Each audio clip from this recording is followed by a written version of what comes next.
Hey guys, Chris from NCG here, and today we're going to be talking about the new hero deck that's sort of taken to the TCG. It topped a couple of regionals, I do believe, but mainly it topped the CCG event, and I just want to go over it, sort of plays it has, and the main combo that's used. The reason the deck exists is because of Coral Dragon.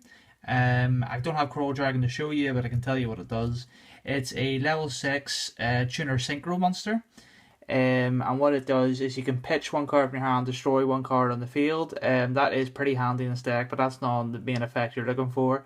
The main effect you're looking for is that the fact that it is a tuner synchro, and when it's sent to the graveyard, you draw a card. So that is obviously pretty good. The way heroes can use it is because of this card. Red Resonator is a level 2 tuner with a 10 goldfish effect of when it is normal summon, you special summon from your hand one level 4 or lower monster. So that's, Element of Heroes play a lot of level 4s, so there's your Coral Dragon summon right there. This card is really easy to get to because you can play 2-3 copies of the card with its own searcher, Resonator Call. It has no restrictions, it's literally just add this card to your hand, so you could play 3 copies if you want, max out on it, but obviously for consistency reason you'd probably play less. So that's obviously very good, you can play up to 6 copies of it. The main targets you want to do, because it doesn't depend on your hand, is Armageddonite.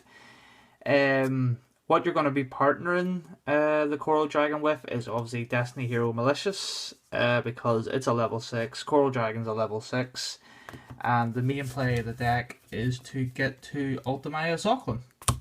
That's what it is. Obviously, Ultimate Tzolkin, it needs a tuner and a non-tuner, both of the same level, level 5 or higher, to summon it. We're talking about that in a minute. So that's what you're aiming for. You're aiming to make Coral Dragon partner alongside Malicious. So this is obviously the best combo because it doesn't depend on anything else in your hand. But the second best card to summon with the Armageddonite is of course Shadow Mist. The Red Resonator at its base core can act just as the Goblinberg or the Tingle Fish you would usually use in a hero deck, i.e. to trigger the Shadow Mist to make a Elemental Hero Darklaw play. If I have, yep, there we go. Elemental Hero Darklaw. That's literally what it can be used for at the burr basis. It doesn't have to go along with the Ultimate Tzolkin combo. But obviously Shadow Mist, when it's synced off to make the Coral Dragon, will add the Malicious to hand, so you can pitch it with the likes of Destiny Draw if you play it, or with Twin Twister or stuff like that. That's pretty good. So when you get Coral Dragon up, you summon out, where do you go? Ultimate Tzolkin, in defense obviously because it doesn't have any attack. And then you obviously use the effect sets, whatever you have. The deck's obviously like half spell, so off the Coral Dragon, draw or cards exist in your hand. Summon out the likes of Crystal Wing Dragon, Gnister against the Pendulum deck, Bales against Blue Eyes or Cosmo, or obviously if you played Destiny Heroes before, Void Ogre Dragon is very good in this deck because you empty your hand pretty easily when you're using like a Plague Spreader Zombie, because that's Malicious's best friend, Plague Spreader Zombie.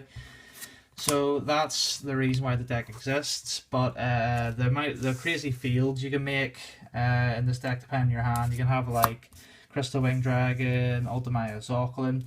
If you've opened up Instant Fusion as well, you can Instant Fusion out Norden to bring back, like, say, the Armageddonite or the Shadow Mist to partner up with like a Dweller or a Traptrix Rafflesia. So that's obviously pretty strong. And then if you have like Mass Change in your hand, you don't need to trigger the Shadow Mist to get the Mass Change. You can just add the Malicious. So obviously this field can add it with a Darklaw, which is obviously fantastically strong. Like this, so like this, and this. That's obviously a really good field. But obviously, just on the bare basis of a 2-card combo, this is not a bad field at all. The deck is pretty consistent because you've got the Rhoda to search the Armageddonite, so you're playing 4 copies. As I said, you're playing 6 copies of this at the max. if you open up like a Hero Lives along with a combo, that's obviously, it just gets more and more nutty. But the Hero Lives, you're playing 3, so you're effectively playing like whereas Shadow Mist, 6 copies of Shadow Mist, but obviously you can max out Nicole and play like 6 copies. So the deck is pretty consistent, or the combo for the deck is pretty consistent. But that's just really what I want to talk about. This new hero deck that came out, in case you're wondering, you look at it going, what the hell's going on? This is just a really short explanation of how the deck plays out. You can add more tech to it, you can try and add the nutty boards, make it more consistent. You can sort of take the pressure off the combo, play like less red resonators, less resonator calls. Don't make the deck focus around the combo, just have it in. So yeah, just stuff like that. Hope you enjoyed the video. Please like our Facebook page, I'll leave it in the description. Subscribe to YouTube for the giveaways, like the page for the giveaways. Check out our our sponsors, Ultimate Guard and Card Market, which will be on our Facebook. So yeah, this is Chris from NCG. Hope you guys enjoyed the video. Signing out.